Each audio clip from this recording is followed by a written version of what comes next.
कहीं से धीमा पीसी।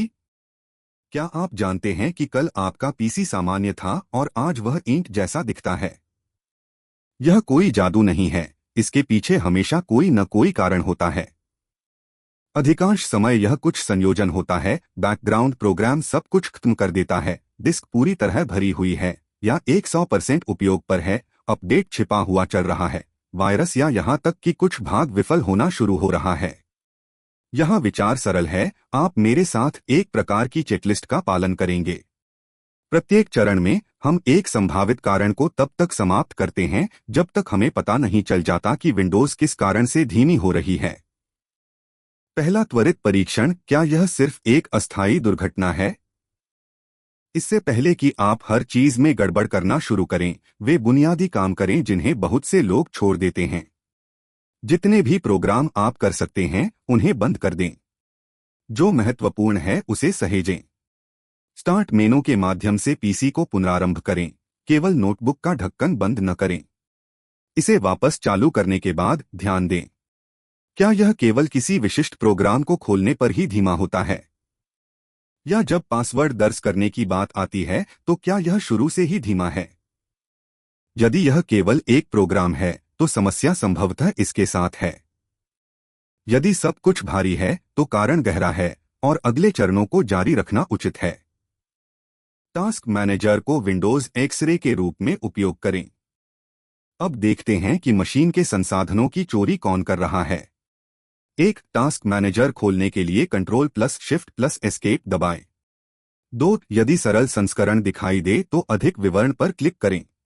3. सीपीयू, मेमोरी और डिस्क कॉलम को देखें।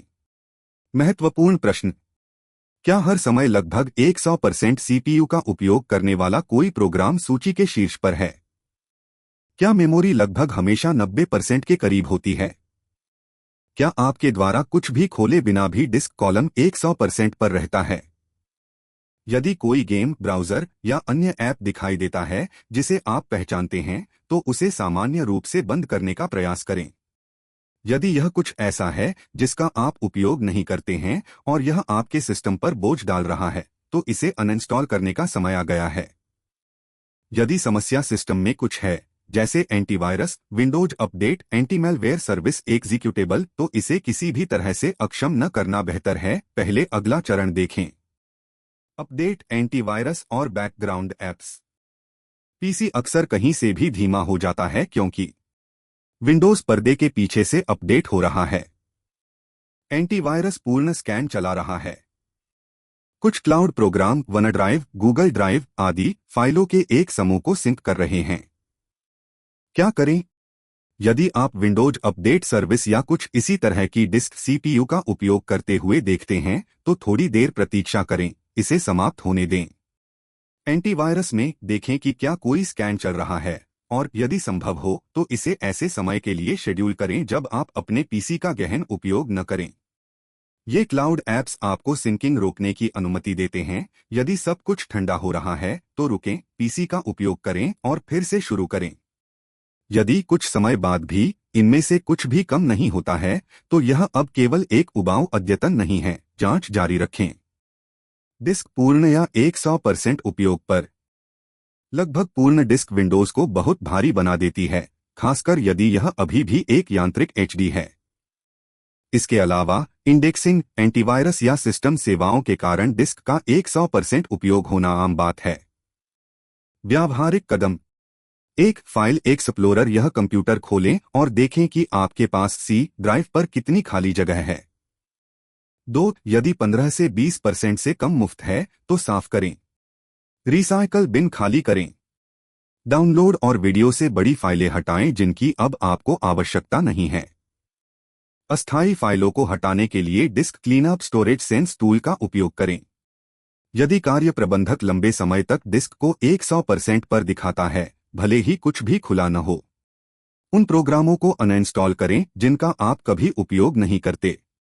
सुनिश्चित करें कि एक ही समय में 2 एंटीवायरस इंस्टॉल न हो। पुराने एचडी वाले पीसी पर यह एक संकेत हो सकता है कि यह थक गया है या विफल होना शुरू हो गया है, और एक एसएसडी आमतौर पर अधिकांश धीमेपन को हल करता है। प्रोग्राम जो विंडोज के साथ शुरू होते हैं। एक और क्लासिक खलनायक, जब आप पीसी चालू करते हैं तो ढेर सारी चीजें अपने आप खुल जाती हैं। इसे देखने के लिए एक टास्क मैनेजर को दोबारा खोलें। 2 स्टार्टअप टैब पर जाएं। 3 वह सब कुछ अक्षम करें जिसे Windows, game client, launcher, software updater इत्यादि के साथ खोलने की आवश्यकता नहीं है। उन आइटम को अक्षम न करें जिन्हें आप नहीं पहचानते और सिस्टम या आपके एंटीवायरस से दिखाई देते हैं। स्पष्ट चीजों पर ध्यान दें, जिन चीजों के बारे में आप जानते हैं जिनका उपयोग आप कभी कभी ही करते हैं। वायरस, एडवेयर और अन्य आक्रमणकारियों के विरुद्ध स्कैन करें। यदि आपका पीसी अचानक धीमा हो जाता है, अजीब खिड़कियां खोलने लगता है या प्रोग्राम दिखाई देते हैं जिन्हें आपको इंस्टॉल करना याद नहीं है, तो मैलवेयर का संदेह है। इसे ऐसे करें। विंडोज सुरक्षा खोलें और पूर्ण स्कैन चलाएं। यदि आपके पास कोई अन्य विश्वसनीय एंटीवायरस स्थापित है तो उस पर भी एक स्कैन चलाएं।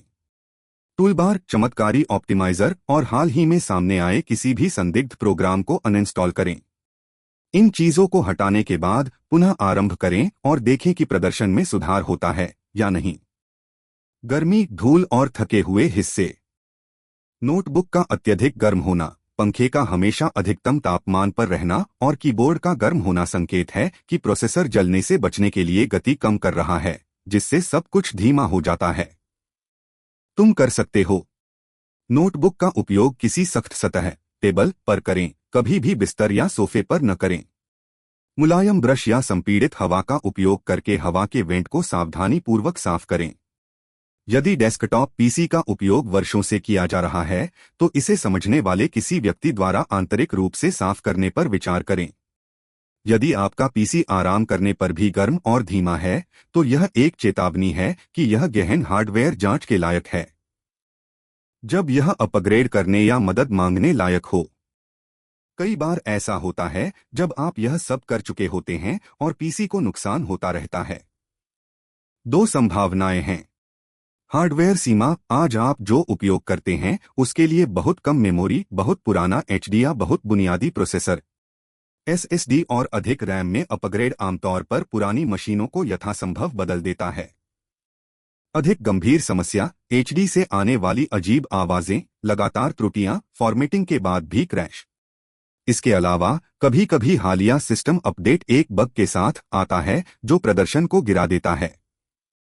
यदि आपने देखा है कि विंडोज अपडेट के बाद सब कुछ खराब हो गया है तो यह देखने लायक है कि क्या कोई नया संस्करण इस त्रुटि को ठीक कर रहा है या अंतिम उपाय के रूप में पिछले संस्करण पर वापस जाने के बारे में किसी तकनीशियन से बात कर रहा है। यदि यहां हमने जो कुछ भी नहीं देखा है वह इसे हल नहीं करता है तो पीसी को किसी ऐसे व्यक्ति के पास ले जाना समझ में आता है जो विशिष्ट उपकरणों के साथ मेमोरी, डिस्क और अन्य घटकों का परीक्षण कर सकता है। और यदि वह भी मदद नहीं करता है तो एक समाधान है जो 100% काम करता है। इसे कूड़ेदान में फेंक दें और एक नया खरीद लें।